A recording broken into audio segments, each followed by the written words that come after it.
Sport Santé vous est présenté par l'Hôpital de la Tour. Votre santé, notre passion.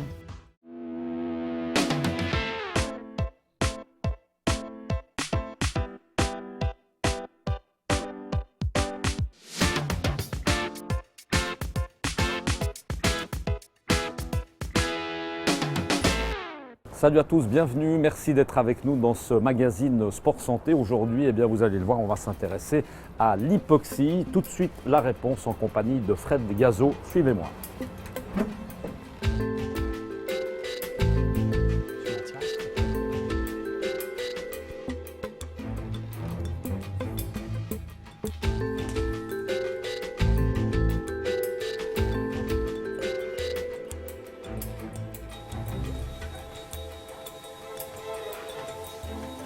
Il y a une quinzaine d'années, un industriel vaudois, local finalement, a mis au point une machine qui permettait de simuler, de reconstituer finalement les conditions de la très haute altitude.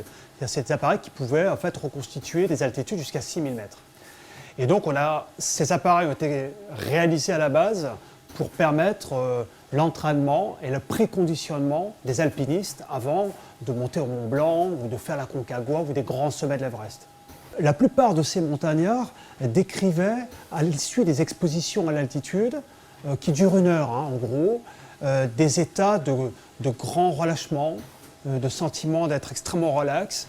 Et souvent d'ailleurs, nous décrivaient aussi une amélioration de la qualité du sommeil, une diminution du sentiment de fatigue pendant les entraînements. Alors, une fois, deux fois, on n'a pas trop prêté attention, mais au fur et à mesure finalement de l'évolution et des protocoles, on s'est aperçu qu'il y avait peut-être quelque chose là derrière à gratter, si je puis dire, sur est-ce qu'il n'y aurait pas des fois un effet sur la récupération chez le sportif.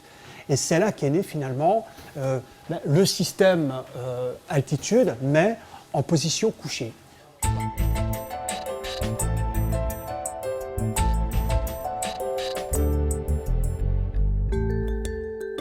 Les populations touchées, alors on l'a vu bien sûr, sont originellement les alpinistes, mais ce que l'on va avoir maintenant ce sont davantage des sportifs qui cherchent à récupérer des efforts intenses. Si on veut progresser évidemment en termes de compétition, il faut s'exposer à des entraînements difficiles et intenses.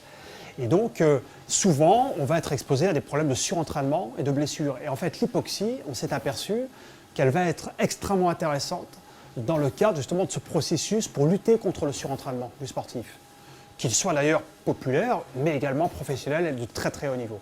Actuellement, on sait qu'une équipe de football, du calcio italien, alors on ne peut pas donner les noms parce que nous sommes sous contrat de confidentialité, mais utilise ces systèmes pour la récupération de leurs joueurs.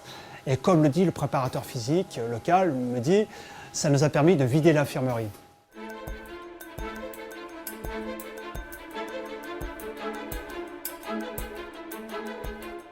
Le comité international olympique a pris position clairement sur la problématique de l'hypoxie simulée, notamment les tentes à hypoxie, etc. Ça n'est pas du dopage. La position est claire, elle est statutaire. Maintenant, ça pose quand même un petit problème éthique, c'est-à-dire par exemple les tentes à hypoxie qui consistent à exposer les athlètes pendant les nuits. Vous savez, ces tentes, les athlètes dorment sous les tentes. L'objectif est d'augmenter le taux de globules rouges dans le sang. Ça peut poser comme quelques problèmes éthiques. En revanche, les systèmes d'exposition tels que nous les pratiquons, c'est-à-dire sur des durées très limitées, n'ont strictement aucun effet sur l'augmentation des facteurs sanguins. Donc de ce point de vue, je pense qu'on sort vraiment sur le plan éthique, on peut affirmer qu'on va œuvrer dans le sens de la santé du sportif, mais sans en augmenter artificiellement, par exemple, la concentration d'hémoglobine. Depuis 20 ans, la recherche a été extrêmement active sur la compréhension de ce qui se passe avec l'hypoxie.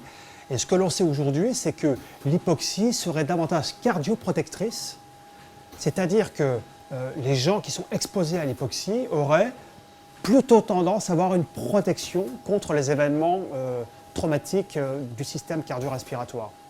Voilà, c'est globalement ce qu'on peut dire aujourd'hui. Donc on n'a pas de danger connu.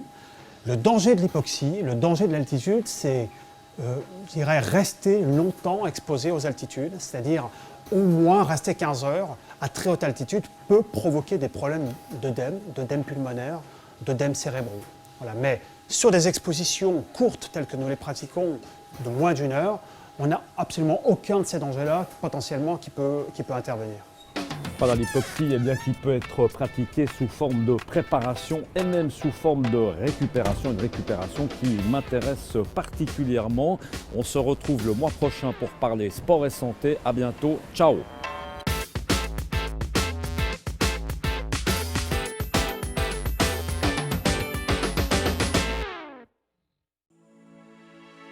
Sport Santé vous a été présenté par l'Hôpital de la Tour. Votre santé, notre passion.